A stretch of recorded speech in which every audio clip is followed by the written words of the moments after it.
एक व्यक्ति ने बैंक से 70,000 रुपए उधार लिए तथा 3 वर्ष बाद वो 30,000 रुपए अदा कर देता है तथा 5 वर्ष बाद 54,500 रुपए जमा करके कर्ज समाप्त कर देता है, तो ब्याज की दर ज्ञात कीजिए।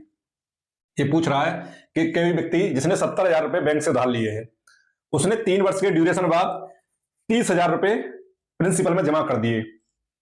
उसने 70,000 रुपए उधार लिए, 3 वर्ष बाद उसने 30,000 रुपए जमा कर दिए।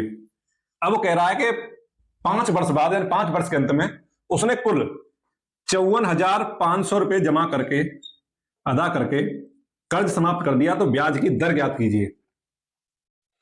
इसमें प्रिंसिपल दे रखा है, ड्यूरेशन 2 पार्ट में दे रखा है, ब्याज नहीं दे रखी और नहीं मिश्रधन दे रखा है। सवाल को बहुत एक ही लाइन में सरल करेंगे। पहले इसका सिंपल मेथड देखते हैं क्या है। ब्याज का फॉर्मूला है I बराबर P multiple R multiple T oblique 100। ये ट्रेडिशनल इसका फॉर्मूला है, यानी principal multiple rate multiple time oblique 100। तो अब हमें इसने कहा है कि प्रिंसिपल कितना है 70,000, तो 70,000 मल्टीपल R, रेट दे नहीं रखा, मल्टीपल टाइम। तो 70,000 पे जो ब्याज चला है वो 3 वर्ष तक चला है, क्योंकि 3 वर्ष बाद उसने कुछ समय पार्ट पेमेंट किया है। तो 3/100। एक कंडीशन तो ये बन गई। अब आती है दूसरी कंडीशन, प्लस शेष बचे हैं 40,000 रुपए प्रिंसिपल में। 40,000 मल्टीपल R, इसमें टाइम है क्योंकि 5 वर्ष बाद कर्ज जमा कर रहा है, 3 वर्ष में पार्ट पेमेंट कर रहा है, तो 2 वर्ष 2/100। ये कंडीशन बन गई।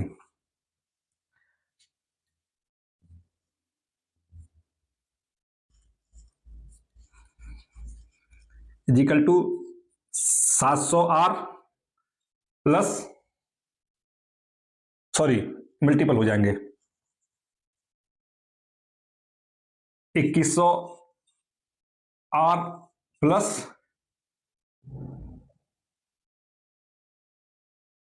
40,000 थे, सॉरी 2100R प्लस 800R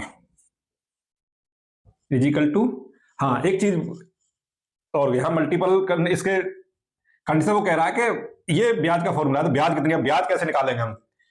उसने कुल 70,000 रुपए कर्जे लिया और जमा किया उसने 40, 30 1 और 54,501, तो उसने कितना 14,500 उसने ब्याज दिया है। इस पूरी अदायगी में उसने 54,000 रुपए 14,500 रुपए ब्याज दिए, तो ये वैल्यू है 14,500 की, क्योंकि ये ब्याज है।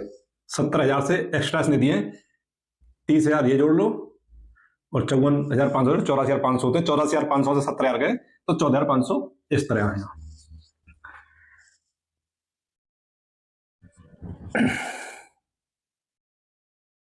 जीरो कट जाएंगे, 21 8 29 R बराबर 145 और R बराबर हो जाएगा यहां 145 29 इक्वल टू 5, R बराबर 5%, यानी जो दर है वो 5% थी।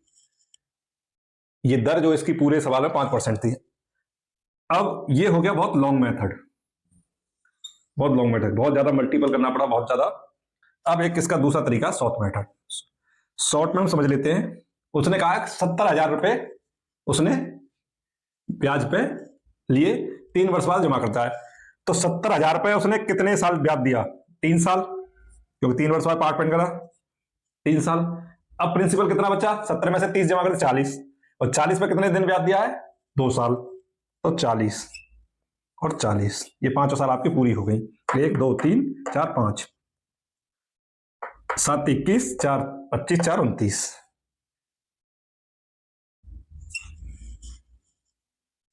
अब इसे ये 1000 थे, 3 जीरो बढ़ा लेते हैं, यानी 70,000 थे, 70,000 70,000 40 40, यानी 2,90,000 रुपए उसने, हमारा कुल प्रिंसिपल 2,90,000 जो 5 साल का बैठ रहा है, उस पर उसने 14,500 रुपए ब्याज दिए है। तो 14,000 500 2,90,000 का कितना बैठेगा?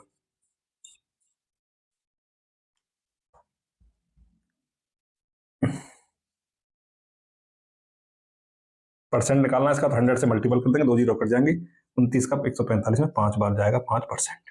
ये एक लाइन में सवाल सरल हो गया इतने में। इसको फिर समझा देते हैं। वो कह रहा है कि 70,000 रुपए उसने ब्याज पे लिए, 3 साल बाद पार्ट पेमेंट कर दिया, तो 70,000 ये हो गए 3 साल के, बचे कितने? 40,000 2 साल के लिए ब्याज पर बैंक का उसमें पैसा, पूरे 5 साल है, तो ये हो गया 2,90,000 रुपए। ये हजार ही है, 70,000 2,90,000 रुपए टोटल ब्याज। अब बात आती ब्याज कहां से निकली, तो ब्याज ऐसे निकाल लेंगे किस उसने 70,000 कुल रुपए लिए, 30 पहले जमा करते तो 40 रह गए प्रिंसिपल में, उसने करे 54,500 करने और प्रिंसिपल 40 करने थे तो 14,500 उसकी एक्स्ट्रा दिए, ब्याज में दिए, तो यहां से ब्याज निकाल लेंगे। अब 2,90,000 का कितना परसेंट ब्याज होती है? वो 5% आ जाएगी।